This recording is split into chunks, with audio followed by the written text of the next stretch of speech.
বাবার প্রেমে গাও গান, জ্ঞান রত্ন নাও তুলে, দুঃখ সব যাও ভুলে, এসো করি মন্থন, ছিড়বে মায়ার বন্ধন। ওম শান্তি। প্রিয় রুহানি ভাই বোনেরা, আজ ৫ মার্চ ২০২৬-এর মধুর মুরলী মন্থনে আপনাদের অনেক অনেক স্বাগত। ওম শান্তি। আজ বাবা আমাদের অন্তরে তৃষ্ণা মিটিয়েছেন। একদম। এই যে তৃষ্ণার কথা উঠল, মানে যুগ যুগ ধরে আত্মারা যে খুঁজছে, সেই খোঁজার একটা পরম প্রাপ্তি আজ বাবার মহাবাক্যে ফুটে উঠেছে। আজকের এই মন্থনে আমাদের প্রধান লক্ষ্য হল বাবার এই বিশেষ মহাবাক্যের একেবারে গভীরে প্রবেশ করা। হুম। আজকের দিনে দাঁড়িয়ে কেন শুধুমাত্র একজন ভালো মানুষ হওয়াই যথেষ্ট নয়, বরং এই অন্তিম সময়ে মাস্টার জ্ঞান সাগর হওয়া কেন এতটা জরুরি, সেটাই আজ খুব নিখুঁতভাবে বিশ্লেষণ করার চেষ্টা থাকবে। এটা তো শুধু একটা লাইন নয়, এটা বাবার চূড়ান্ত সত্য বচন। বাবা বলেছেন, মিষ্টি বাচ্চারা জ্ঞানী আত্মারাই বাবার প্রিয়। সেই জন্য বাবা সম মাস্টার জ্ঞান সাগর হও। জ্ঞানী আত্মারা কেন এত প্রিয়, এই বিষয়টা যদি একটু গভীরে দেখা যায়, ভক্তিমার্গে তো আমরা দেখেছি, মানে ঘন্টার পর ঘন্টা মানুষ আরাধনা করছে, কাঁদছে, তাদের মনের মধ্যে অনেক শুভ ভাবনাও আছে। কিন্তু ভক্তি হলো চাওয়ার মার্গ। কি? সেখানে একটা নির্ভরতা থাকে, ভগবান আমাকে দাও, আমাকে রক্ষা করো। কিন্তু বাবা যখন মাস্টার জ্ঞানসাগর হওয়ার কথা বলছেন, তখন উনি আত্মাকে সরাসরি নিজের সমান স্তরে নিজের আসনে বসাচ্ছেন। একদম নিখুঁত একটা পয়েন্ট। শিব বাবা অত্যন্ত স্পষ্ট করে দিয়েছেন যে শুধুমাত্র শুভ ভাবনা বা ভক্তি এই যুগে যথেষ্ট নয়। জ্ঞানী আত্মা মানে এমন নয় যে ধরুন কেউ প্রচুর শাস্ত্র বা বই পড়ে ফেলেছে। তত্ত্বজ্ঞান নয়, আত্মিক স্মৃতি। ঠিক তাই। জ্ঞানী আত্মা হল সেই যে আত্মিক স্মৃতিতে স্থিত হয়ে বাবার দেওয়া প্রতিটি জ্ঞানবিন্দু প্রাত্যহিক জীবনে ধারণ করেছে। এখন প্রশ্ন হল, আজকের দিনে মাস্টার জ্ঞানসাগর হওয়া কেন এতটা প্রাসঙ্গিক? কারণ বিশ্ব এখন চরম তমপ্রধান। হ্যাঁ, আর এই কল্যাণকারী সঙ্গম যুগে বাবা স্বয়ং জ্ঞানের সাগর হয়ে এই পৃথিবীতে অবতীর্ণ হয়েছেন এই অমূল্য জ্ঞান দান করার জন্য। আত্মার সম্পূর্ণ পতিত হয়ে গেছে। এই পতিত অবস্থাকে শতপ্রধান অবস্থায় রূপান্তর করার একটাই উপায়, আর সেটা হল ঈশ্বরীয় জ্ঞানের আলো। আর যদি এই জ্ঞানের গভীরে প্রবেশ করা না হয়, তাহলে তার পরিণাম কি হতে পারে? পরিণাম অত্যন্ত স্পষ্ট। আত্মা সাধারণ পূজারী স্তরেই আবদ্ধ থেকে যাবে। মানে সেই ভক্তি মার্গেই আটকে থাকা। সত্যযুগের যে পূজ্য মহারাজা বা মহারানী হওয়ার শ্রেষ্ঠ লক্ষ্য বাবা দিয়েছেন, সেই রাজপথ কোনোভাবেই লাভ করা সম্ভব হবে না। পূজারী মানেই হল যে অন্যের সামনে মাথা নত করে, আর পূজ্য হল সে যে নিজেই সম্পূর্ণ, প্রাপ্তি সম্পন্ন। হ্যাঁ। তাই জ্ঞানের গভীরে যাওয়াটা কোনো শখ নয়, এটা উত্তরাধিকার পাওয়ার একমাত্র চাবিকাঠি। আর এই জ্ঞানটা কেবল বুদ্ধিতে রাখলে হবে না, মানে প্রাত্যহিক জীবনে প্রতিটি কর্মে বাবার দেওয়া জ্ঞানের সঠিক প্রয়োগ করা অপরিহার্য। একটা খুব সুন্দর দৈনন্দিন উদাহরণ দিয়ে এই বিষয়টা ভাবা যেতে পারে। ধরুন, একটি পাত্র কানায় কানায় জলে পূর্ণ আছে। সেই পাত্রটিতে যদি একটু ধাক্কা লাগে, তবে তা থেকে স্বাভাবিকভাবেই কি পড়বে? জলই উপচে পড়বে, তাই না? ভেতর থেকে সেটাই বেরোবে যা ভেতরে ভর্তি আছে। ঠিক, অন্য কিছু বেরোবে না। আমাদের জীবনের ক্ষেত্রেও ঠিক এটাই ঘটে। রাস্তা দিয়ে যাওয়ার সময় যদি জ্যামে আটকে থাকতে হয়, বা অফিসে যদি খুব কঠিন কোনো পরিস্থিতির সম্মুখীন হতে হয়, সেই ধাক্কায় ভেতর থেকে কি বেরোচ্ছে সেটাই আসল পরীক্ষা। একদম। যদি কেউ সত্যি বাবার জ্ঞানে মাস্টার জ্ঞান সাগর হয়ে থাকে, তবে বিরক্তি বা রাগের বদলে তার প্রতিটি আচরণে কেবল শান্তি আর জ্ঞানের রত্নই ঝরে পড়বে। তাকে আলাদা করে কাউকে জ্ঞান শোনানোর চেষ্টাও করতে হবে না, তার জীবনটাই একটা জীবন্ত মুরলী হয়ে উঠবে। জীবন্ত মুরলী খুব সুন্দর একটা শব্দ। এই অবস্থাতেই আত্মা বাবার সব থেকে প্রিয় হয়ে ওঠে। বাবা আজ প্রশ্নটাও কত গভীর করেছেন। হ্যাঁ, আজকের প্রশ্নটা সত্যি। কল্যাণকারী যুগে বাবা সকল বাচ্চাদের কোন স্মৃতি স্মরণ করান? বাচ্চারা, তোমরা ৫,০০০ বছর হয়ে গেছে তোমরা নিজেদের ঘর ছেড়ে এসেছ, এখন এ হলো অন্তিম জন্ম বানপ্রস্থ অবস্থা, তাই এই অন্তিম জন্মে পবিত্র হয়ে বাবাকে স্মরণ করো। বানপ্রস্থ অবস্থার এই অনুভূতি সবকিছুর থেকে সম্পূর্ণ উপরাম। এই বানপ্রস্থ অবস্থার যুক্তির বা পদ্ধতির গভীরে প্রবেশ করা অত্যন্ত প্রয়োজন। লৌকিক দুনিয়ায় সাধারণত বানপ্রস্থ বলতে কি বোঝানো হয়? বয়সের একটা নির্দিষ্ট পর্যায়ে, মানে যখন মানুষ বৃদ্ধ হয় বা ৬০ বছর পার করে।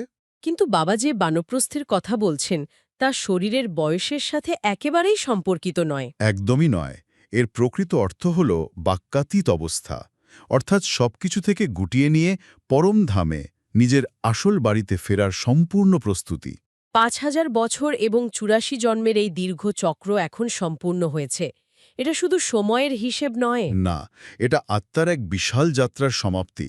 আত্মা যখন বুঝতে পারে যে তার পাঠ শেষ হয়ে এসেছে, তখন স্বাভাবিকভাবেই সে তার বাড়ির দিকে মুখ ফেরায়। তাই এই অবস্থাকেই বানপ্রস্থ অবস্থা বলা হচ্ছে, যেখানে বাহ্যিক কোলাহল থেকে মন পুরোপুরি শান্ত হয়ে যায়। আর ঠিক এই ডাকে সাড়া দেওয়ার জন্যেই এই অন্তিম জন্মে সম্পূর্ণ পবিত্র হওয়ার কথা বারবার স্মরণ করাচ্ছেন।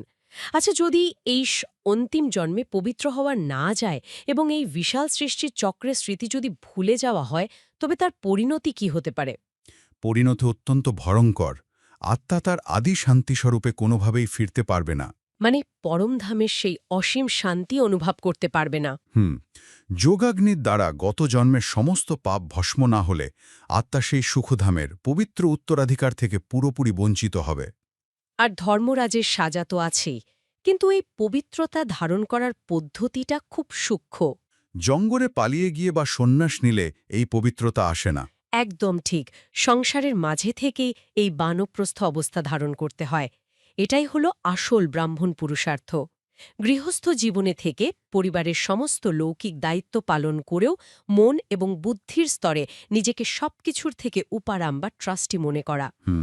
এই ট্রাস্টি হওয়ার ধারণাটা অত্যন্ত গভীর। হ্যাঁ, একজন ব্যাংকের ক্যাশিয়ারের উদাহরণটা এখানে খুব মানানসই। মানে ধরুন, ক্যাশিয়ার সারাদিন লক্ষ লক্ষ টাকা নাড়াচাড়া করেন, কিন্তু দিন শেষে তিনি খুব ভালোভাবে জানেন যে ওই টাকার এক পয়সাও তার নিজের নয়। তিনি সম্পূর্ণ নির্লিপ্ত থাকেন। ঠিক তেমনি সংসারের মধ্যে থেকেও বানপ্রস্থ অবস্থার বাস্তব উদাহরণ হল সমস্ত দায়িত্ব পালন করা, কিন্তু ভেতরে ভেতরে কোনো আসক্তি না রাখা। বুদ্ধি খুব ভালোভাবে জানে যে এই বিশাল নাটক এখন শেষ হতে চলেছে। পুরনো শরীররূপী এই জীর্ণ পোশাক এখন চিরতরে ছাড়তে হবে। বাবা যখন রুদ্রমালা আর ভক্তমালার পার্থক্য বোঝান, তখন বোঝা যায় উনি আমাদের কত স্নেহ করেন। বাবার এই বর্ণনার মধ্যে এক বিশাল গূঢ় আধ্যাত্মিক রহস্য লুকিয়ে আছে। বাপদাদা মূলত ৩টি মালার কথা উল্লেখ করেছেন: রুদ্রমালা, ভক্তমালা এবং জ্ঞানের মালা। হুম রুদ্রমালা হল মূলত বিষ্ণুর মালা, অর্থাৎ সেই বিজয়ী আত্মাদের মালা যারা এই অন্তিম সময়ে শিব বাবার শ্রীমতে চলে সম্পূর্ণ পবিত্রতা অর্জন করে। অন্যদিকে ভক্তমালা হল সেই সমস্ত আত্মাদের মালা যারা ভক্তিমার্গে অত্যন্ত নিষ্ঠাবান ছিলেন। যেমন নারদ, মীরা। হ্যাঁ, বা অন্যান্য বড় বড় ভক্তরা। ভক্তি আর জ্ঞানের এই সূক্ষ্ম পার্থক্যটা বুঝতে পারলে অনেক প্রশ্নের উত্তর মিলে যায়। ভক্তমালার আত্মাদের কেবল গান হয়, গান গাওয়া হয়, কিন্তু তাদের কখনো পূজা হয় না। এটা একটা দারুণ পয়েন্ট। আরাধনা বা পূজা কার হয়? পূজা হয় রুদ্রমালার দানাদের, অর্থাৎ ওই অষ্টরত্নের। কারণ ভক্তরা কেবল ভগবানের মহিমা গিয়েছেন, কিন্তু এই জ্ঞানী আত্মারাই তাদের নীরব তপস্যা এবং পবিত্রতার বল দিয়ে পতিত ভারতকে পুনরায় স্বর্গে পরিণত করেছেন। হ্যাঁ, এই বিজয়ী আত্মারাই মায়ার সাথে প্রবল যুদ্ধে জয়ী হয়ে পাস উইথ অনার্স হয়। আর এই মালার একদম মধ্যভাগে নবম দানা হিসাবে স্বয়ং নিরাকার শিব বাবা বিরাজমান থাকেন। কিন্তু এই মালায় আসার পথটা এত সহজ নয়। একদমই নয়। আত্মায় জন্ম জন্মান্তরের যে খাদ বা ভেজাল মিশে আছে, তা দূর করার প্রক্রিয়াটা অত্যন্ত গভীর। এই খাদ বা ভেজাল হল বিকারের আবরণ, আর এই আবরণ দূর করার একটাই উপায় বাবা দিয়েছেন: যোগাগ্নি। যোগ বা স্মরণের তীব্র অগ্নি। এই অগ্নি প্রজ্বলিত না করলে আত্মা কখনোই রুদ্রমালার দানা হওয়ার যোগ্যতা অর্জন করতে পারবে না। যেমন একজন স্বর্ণকার, সোনাকে খাঁটি করার জন্য তাকে জল দিয়ে ধোয় না? না, তীব্র আগুনে পুড়িয়ে তার ভেতরে সমস্ত খাদ বা মলিনতা দূর করে। একেবারে নির্ভুল তুলনা। নিরাকার শেফ বাবাকে নিরন্তর স্মরণের মাধ্যমেই একটি তমপ্রধান আত্মা ধীরে ধীরে শতপ্রধান ও সম্পূর্ণ পবিত্র হয়ে ওঠে। এর জন্য লৌকিক দুনিয়ার মতো মানে কোনো লকেট পরার, মাদুলি ধারণ করার বা তীর্থযাত্রায় যাওয়ার মতো কোনো বাহ্যিক আড়ম্বরের প্রয়োজন নেই। কেবল সহজ রাজযোগ। অর্থাৎ পরম পিতার সাথে আত্মার গভীর মানসিক সংযোগ। এই যোগাগ্নি ছাড়া আত্মা খাঁটি সোনায় পরিণত হতে পারে না। এরপর আসে সৃষ্টির নাটক বা ওয়ার্ল্ড ড্রামার কথা। এই ধারণাটি অত্যন্ত বিস্ময়কর। বাবা তো বুঝিয়েছেন যে আত্মারা কোনো ভৌত পদার্থ বা ডিম্বাকৃতির কিছু নয়।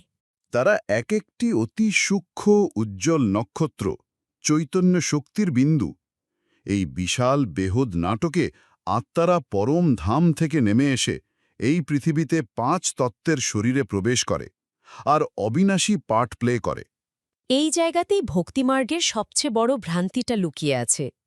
লৌকিক দুনিয়ায় সাধারণত মনে করা হয় ঈশ্বর সর্বত্র বিরাজমান, সর্বব্যাপী। প্রতিটি কণার মধ্যে, প্রতিটি মানুষের মধ্যে তিনি আছেন। কিন্তু বাবা আজ অত্যন্ত স্পষ্টভাবে এটাকে খণ্ডন করেছেন। যুক্তি দিয়ে ভাবলে বিষয়টা জলের মতো পরিষ্কার হয়ে যায়। ঈশ্বর যদি সর্বব্যাপী হতেন, সবার মধ্যেই থাকতেন, তাহলে তো সবাই ভগবান হয়ে যেত। ঠিক।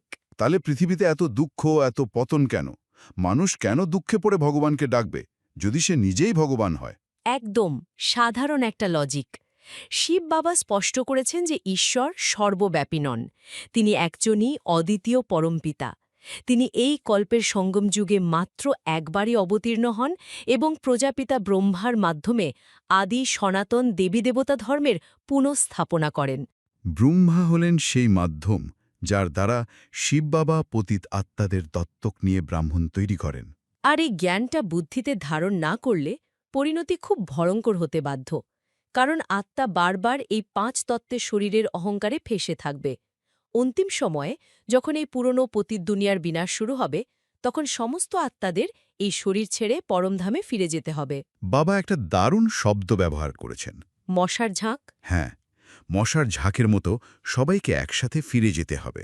এই উদাহরণটা খুব শক্তিশালী। যখন বিনাশের সময় আসবে, তখন কারোর পাট আর বাকি থাকবে না। যদি আত্মা যোগাগ্নির দ্বারা নিজেকে আগেই পবিত্র না করে থাকে, তবে সেই অন্তিম যাত্রা অত্যন্ত যন্ত্রণাদায়ক হবে। মানে ধর্মরাজ পুরীর কঠোর সাজা ভোগ করে নিজের পাপের বোঝা নামিয়ে তারপর আত্মাকে পবিত্র হতে হবে। নিজের খুশিতে পবিত্র হওয়া আর সাজা খেয়ে পবিত্র হওয়ার মধ্যে আকাশ পাতাল তফাত। ঠিক যেন নাটকের মঞ্চের মতো। অভিনেতারা যেমন একের পর এক পোশাক বদলায়, বিভিন্ন চরিত্রে অভিনয় করে, আত্মাও তেমনি এই ৫,০০০ বছরের চক্রে সর্বোচ্চ ৮৪টি শরীররূপী পোশাক বদলায়। হুম।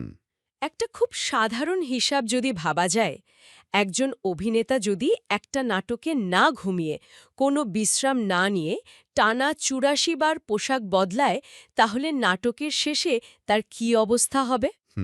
ক্লান্তিতে একদম ভেঙে পড়বে। তার পোশাকগুলো পুরনো আর জরাজীর্ণ হয়ে যাবে। আত্মারও ঠিক এই একই প্রধান অবস্থা হয়েছে এই ৮৪ জন্মের পর। আর এই কারণেই জন্ম জন্মান্তরের নাম, রূপ, দেশ বদলালেও আত্মার মূল সত্তা বা রেকর্ড করা পাঠ একই থাকে। যখন বিনাশ হবে, তখন কেবল অল্প সংখ্যক আত্মাই, যেমন ৯ লক্ষ প্রজা, সত্যযুগে প্রবেশ করবে। বাকি অসংখ্য আত্মারা পরমধামে শান্তিতে অবস্থান করবে। ওয়ার্ল্ডের এই হিস্ট্রি এবং জিওগ্রাফি, এই বিশাল সৃষ্টির চিত্রটি বুদ্ধিতে সার্বক্ষণিকভাবে রাখাটাই হল প্রকৃত গাইড শিব বাবার হাত ধরে সঠিক পথে চলা। এই সূক্ষ্ম জ্ঞানই সেকেন্ডে জীবন মুক্তি এনে দিতে পারে। বাবা বলেছেন, অল অর্থাৎ আল্লাহ বা শিব বাবাকে স্মরণ করো, আর বে অর্থাৎ বাদশাহী বা সত্যযুগের উত্তরাধিকারের কথা মনে রাখো। শুধু নিজেকে আত্মা নিশ্চয় করা, সমস্ত লৌকিক সম্পর্কের জাল থেকে বুদ্ধিকে মুক্ত করা, এক পরম পিতা পরমাত্মাকে স্মরণ করা। এই সহজ রাজযোগিত সমস্ত প্রাপ্তির আধার। এই সম্পূর্ণ মন্থন থেকে একটা বিষয় পরিষ্কার, যে বাবার জ্ঞান শুধুমাত্র শোনার জন্য নয়, নিজেকে আমূল পরিবর্তন করার জন্য। একদম মাস্টার জ্ঞানসাগর হওয়ার এই যে ডাক, এটা আসলে আত্মাকে তার সর্বোচ্চ সম্ভাবনায় পৌঁছে দেওয়ার একটা ঈশ্বরীয় প্রক্রিয়া। হুম। বন্ধনের একদম শেষ পর্যায়ে এসে ধারণার দিকে এগোনোর আগে একটা গভীর বিষয়ে চিন্তনের জন্য ছেড়ে দেওয়া যেতে পারে।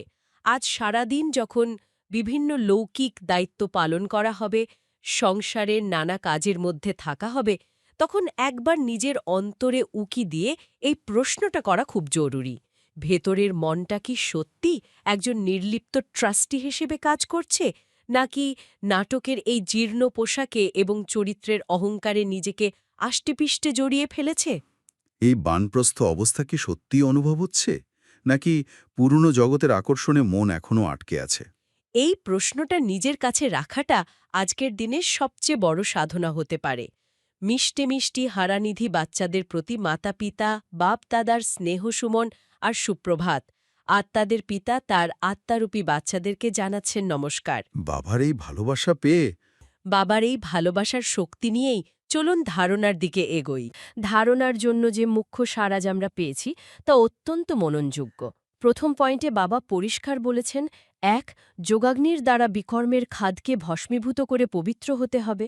এখন বানপ্রস্থ অবস্থা, তাই ঘরে ফেরার জন্য সম্পূর্ণরূপে শতপ্রধান হতে হবে। আর দ্বিতীয় পয়েন্টটা? হ্যাঁ, দ্বিতীয় পয়েন্টে বলেছেন, ২. এই কল্যাণকারী যুগে বাবার সমান দুঃখহরণকারী আর সুখ প্রদানকারী হতে হবে। বাপরে, এই দুটো পয়েন্ট শুনলে মনে হয় যেন পুরো আধ্যাত্মিক যাত্রার একটা ব্লুপ্রিন্ট আমাদের সামনে খুলে দেওয়া হ্যাঁ হয়েছে। তো বটেই। কিন্তু এটা বলা যতটা সহজ, বাস্তবে করাটা তো ততটাই কঠিন, তাই না? আমি তো মাঝে মাঝে ভাবি, এই যোগাগ্নি জ্বালানো তো দূরের কথা, সকালে ওঠার পর মনে হয় যেন কাঁধে পুরো দুনিয়ার বোঝা নিয়ে ঘুরছি। হ্যাঁ, আসলে মানে ধরুন, যখন আমরা সারাদিন অফিসে কাজের মধ্যে থাকি, তখন এই বিকর্মের খাদ পুড়িয়ে ফেলার আসল মেকানিজমটা কি? আমরা তো আর পাহাড়ে বসে তপস্যা করছি না। সংসারের এত ঝামেলার মধ্যে এই স্মৃতির আগুনটা কিভাবে জ্বালিয়ে রাখা সম্ভব? আর এখানেই তো আসল দ্বন্দ্বটা শুরু হয়। আমাদের মনে হয় যোগাগ্নি মানে সবকিছু ছেড়ে চোখ বন্ধ করে বসে থাকা। ঠিক। কিন্তু একজন তপস্বী আত্মার দৃষ্টিকোণ থেকে দেখলে যোগাগ্নি হল নিরন্তর চেতনার আগুন। খাদ বলতে এখানে শুধু বড় কোনো রাগ বা লোভের কথা বলা হচ্ছে না। তাহলে সূক্ষ্ম ব্যাপারগুলো? একদম। খাদ হল অর্ডের খুব সূক্ষ্ম সূক্ষ্ম প্রত্যাশাগুলো। ধরুন, কর্মক্ষেত্রে খুব ভালো একটা কাজ করার পর যখন প্রশংসার আকাঙ্ক্ষা তৈরি হয়, হুম। বা কেউ সমালোচনা করলে ভেতরে যে সূক্ষ্ম অস্বস্তিটা হয়, ঠিক ধরেছেন। এগুলোই তো খাদ, এগুলোই আমাদের আত্মাকে ভারী করে দেয়। বাইরের কোলাহলের মাঝেও নিজের ভেতরে একটা সাইলেন্স জোন তৈরি করাটাই হলো আসল কাজ। হুম।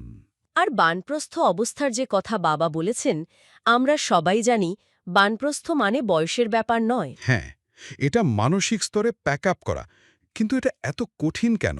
কেন আমরা বারবার পুরনো অভ্যাসে ফিরে যাই? কারণ আমাদের ইগো বা অহংকার সেই পুরনো অভ্যাসের মধ্যেই নিজের পরিচয় খুঁজে পায়। হ্যাঁ, এই প্যাক আপ করার কথা বলা হচ্ছে, এটা শুনলেই তো মনে হয় যেন নিজের অস্তিত্বটাই মুছে যাচ্ছে। ঠিক। আমরা আমাদের পদবি, সম্পর্ক, অতীত অর্জন এগুলোকে এত শক্ত করে আঁকড়ে ধরে থাকি যে ঘরে ফেরার কথা ভাবলেই ভেতরে একটা সূক্ষ্ম ভয় কাজ করে। অথচ বানপ্রস্থ মানে তো হল সমস্ত পুরনো হিসাব নিকাশ চুকিয়ে হালকা হয়ে যাওয়া। যেমন কেউ যখন অনেকদিন পর নিজের দেশে ফেরার জন্য গোছগাছ শুরু করেন, তখন তার মন শুধু সেই ফেরার আনন্দেই মগ্ন থাকে। একদম, তাকে তখন বাইরের ছোটখাটো সমস্যা আর বিচলিত করতে পারে না। এই জায়গাটাতেই আমাদের সচেতন হতে হবে। ঘরে ফেরার মানসিক প্রস্তুতি যদি থাকে, তাহলে প্রতিদিনের ছোটখাটো অপমান আমাদের স্পর্শ করবে না। আর এর সাথেই তো বাবার দ্বিতীয় পয়েন্টটা খুব সুন্দরভাবে মিলে যায়। হ্যাঁ, বাবার সমান দুঃখ হরণকারী এবং সুখ প্রদানকারী হওয়া।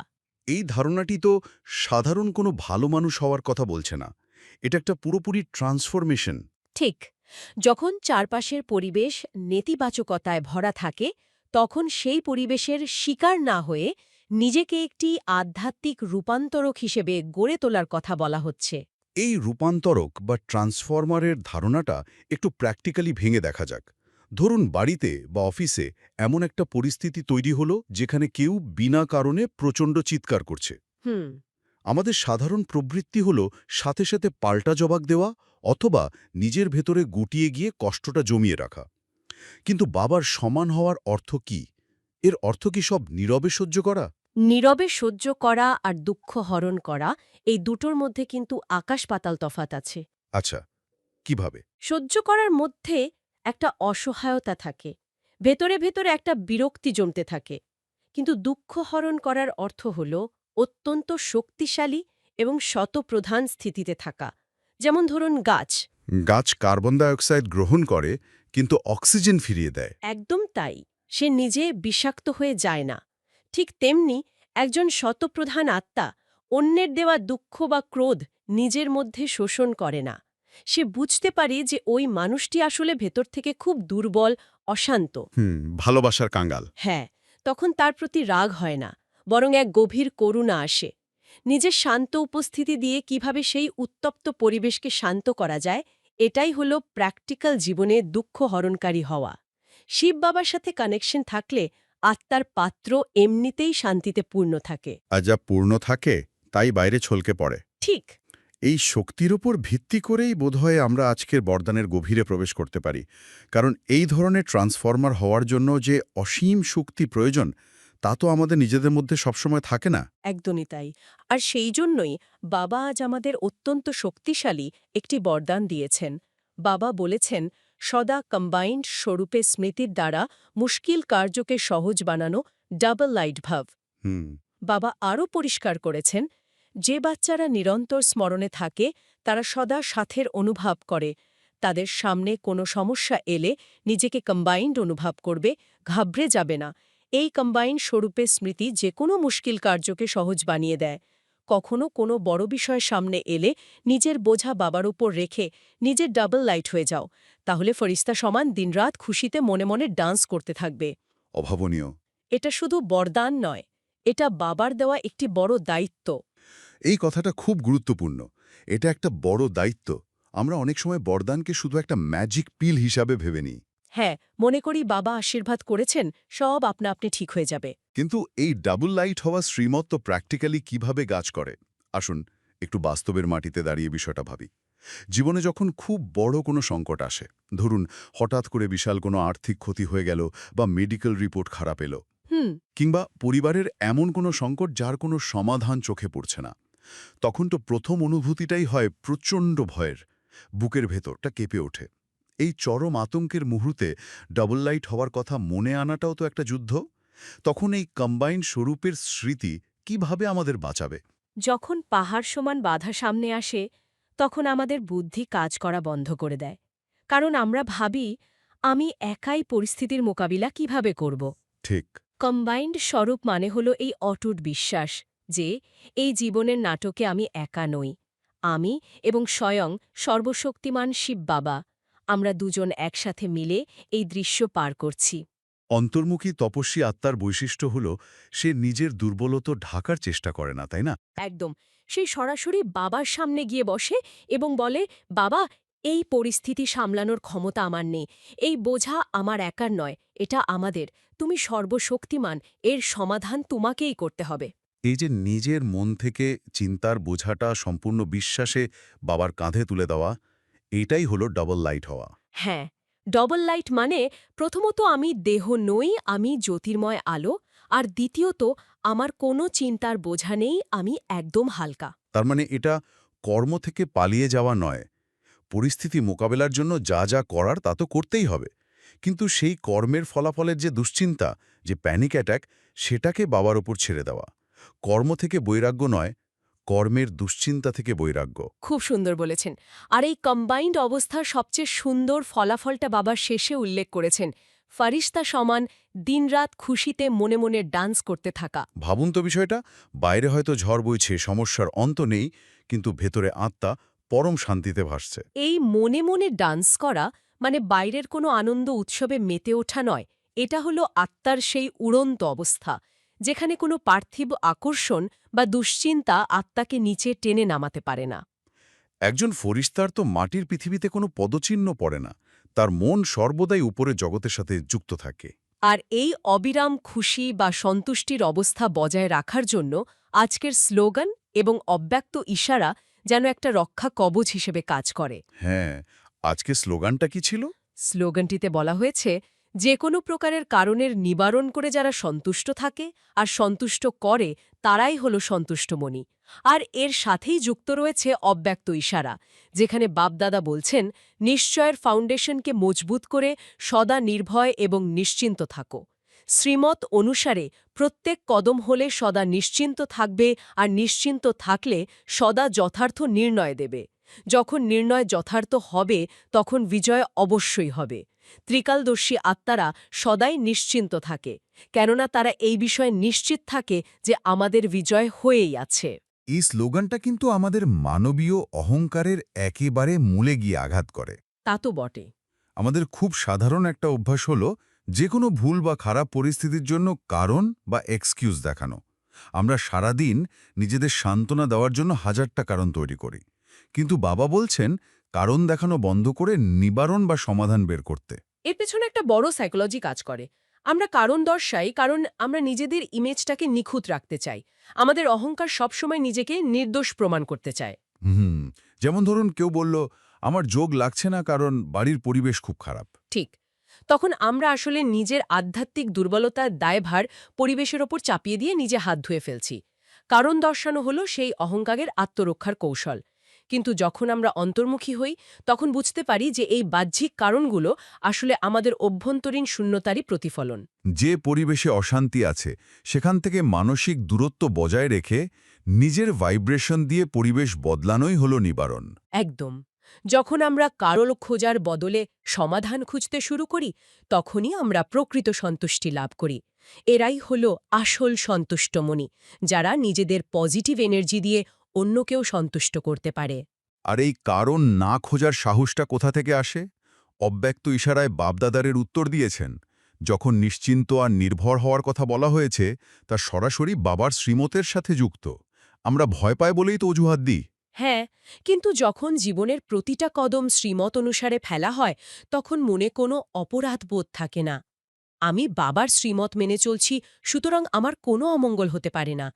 এই গভীর নিশ্চয়তা আত্মার ফাউন্ডেশনকে পাথরের মতো মজবুত করে দেয়। এবং এই নিশ্চিন্ত অবস্থার সবচেয়ে বড় সুবিধা হল যথার্থ নির্ণয় বা সঠিক সিদ্ধান্ত নেওয়ার ক্ষমতা।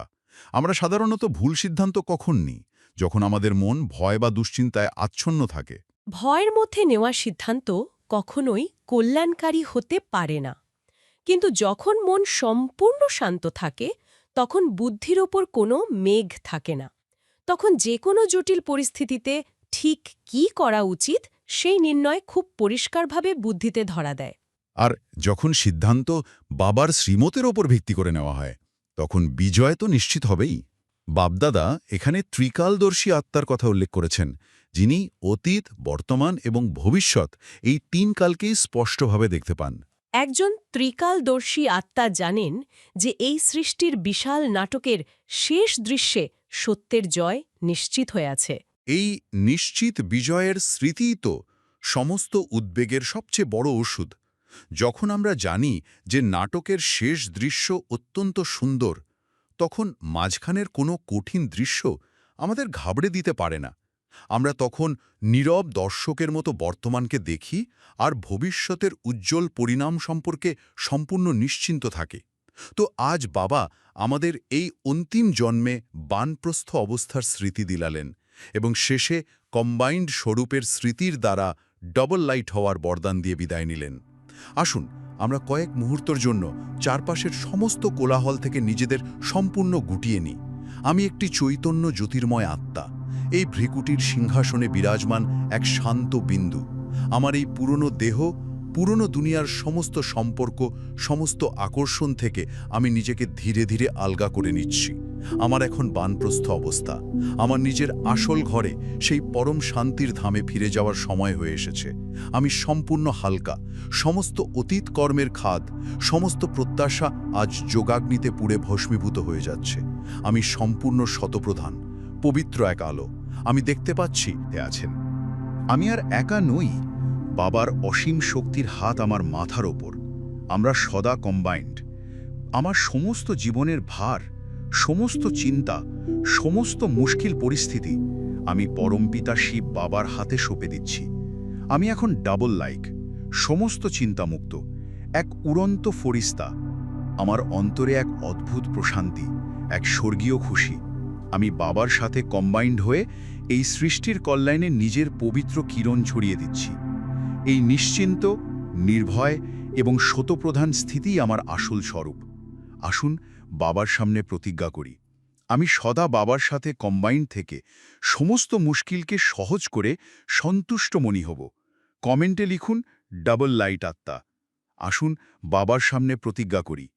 ওম শান্তি। ওম শান্তি।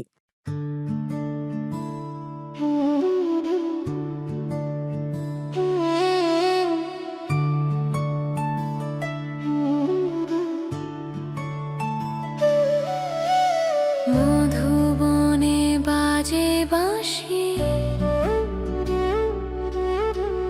বাবা তোমায় ভালোবাসি। মুরলি শুনে জুড়ায় প্রাণ, বাবার প্রেমে গাও গান।